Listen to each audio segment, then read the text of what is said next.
International Space Station. So this is Node 2. This is a really cool module.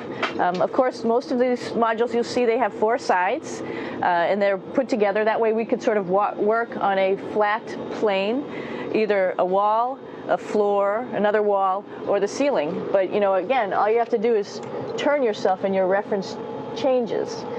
The reason I'm bringing that up is because this is where 4 out of 6 of us sleep.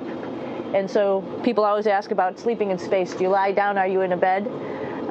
Not really, because it doesn't matter. You don't really have the sensation of lying down.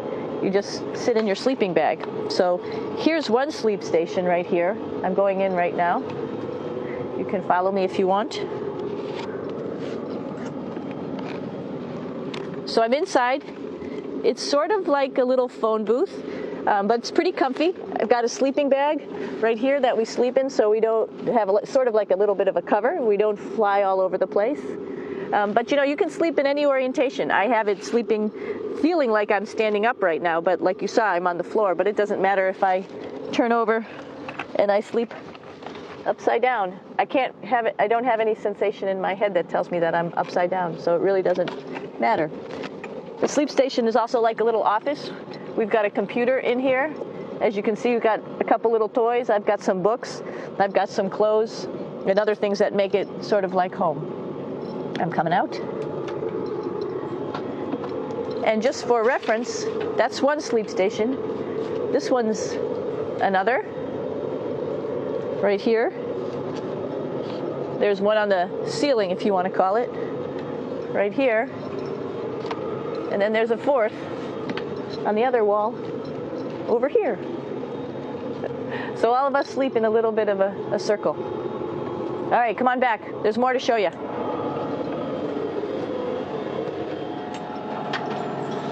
I know that there's some questions about how to use the bathroom and how do you actually live in space like normal, like at home. I mentioned real quickly about getting up in the morning and brushing your teeth and washing your face.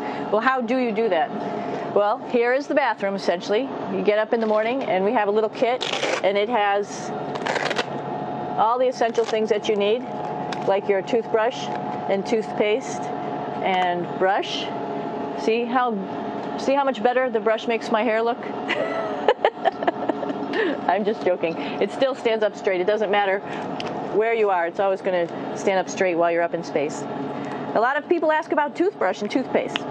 So, luckily enough, toothpaste, you can do it upside right this way, is sticky, and so it sticks to your toothbrush. No problem. Another cool thing is that water sticks to your toothbrush, too. If you can see it. I'll have some water come out. The water is pretty neat up in space. It'll stick to your toothbrush, and it will make a big bubble. And that's just by surface tension. And then you can drink it. So a lot of people ask about what do you do with the toothpaste after you brush your teeth.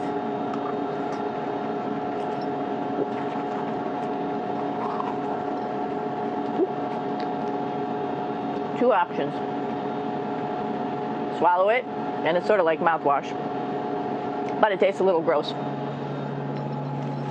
Or you can just spit it out in a paper towel, and then you don't have to worry about it.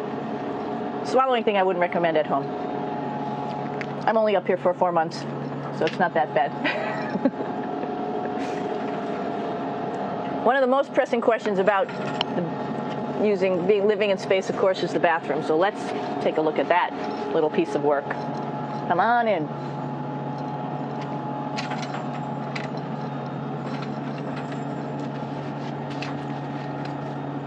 Here we are at the throne.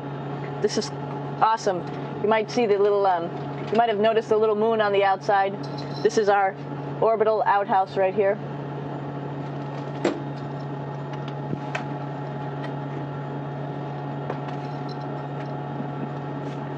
And of course, it serves for 2 functions.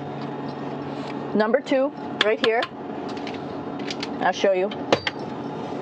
But you see it's pretty small, so you have to have pretty good aim, and you be ready to make sure things get let go the right direction. And it smells a little bit, so I'm closing it up. And that's, of course, for number 2.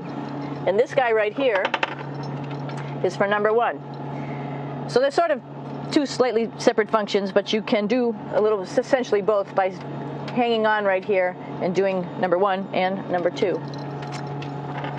I might add it's color-coded, so you really don't get it mixed up, which is nice. This is yellows for number 1. And also, there's a selection of paper. People always ask about toilet paper. What do you do with toilet paper? What kind of toilet paper do you have?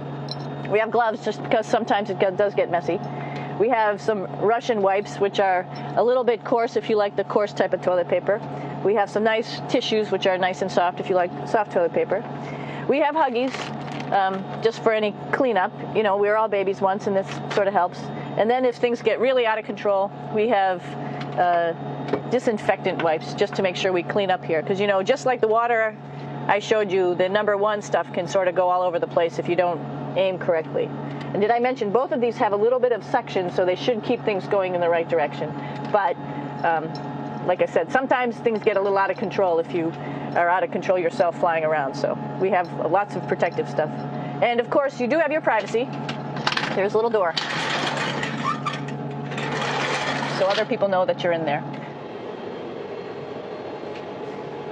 Here's a pretty cool place. This is sort of like in your house where everybody meets in the morning.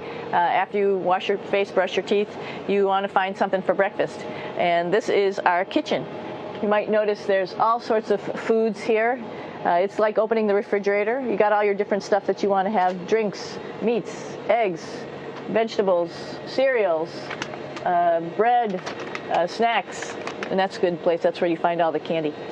Side dishes, and then some little power bars just in case. So we have all this type of food. Some of it is dehydrated, and so we have to hydrate it, fill it up with water. Some of it is all ready-made, and then all we have to do is heat it up. So something like this, I'm pulling out barbecued beef brisket. Pretty yummy.